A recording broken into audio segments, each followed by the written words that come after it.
You must always probe a child at the level or slightly above the level where the child is at to stretch him a little bit. Don't probe him by asking him questions that are way above his level. But the Q&A method is the best probing technique. But the Q&A must be asked in a lot of love. So the child must not feel put on the spot, intimidated, threatened.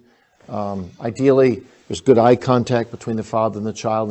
There's a warm expression on his face. And so let's say the chapter is, I don't know, Job 23, where Job says, when he's tried me, I shall come forth as gold.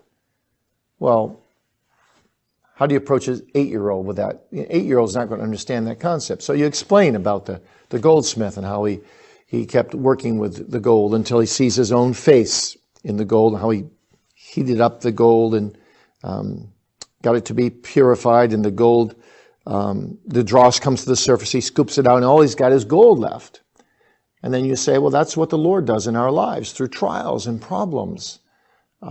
He takes away our sin, and he makes us humble before him. He teaches what sin is and how bad it is. And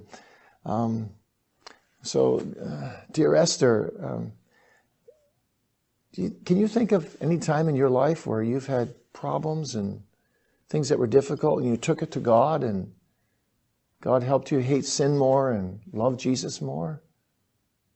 And you just wait for an answer. And if she doesn't give you an answer, then you say, well, I can tell you a time in my life. You don't keep probing endlessly, but you say, think about that, and maybe you can think of something later. Or ask God to teach you when you have hard times or difficult times at school. Ask God to teach you to use those trials so that you may hate sin more and love Jesus more. And that you will too come forth as gold and honor him. Because that's what it means to be gold, that God can see his own image in his work in you. And that's what you want in your life, you see. Ask God for that all the time, that he can see his own image in you. You know what, Esther? There was a minister in the 18th century by the name of Thomas Boston. And he made a resolution. He vowed to God in his diary.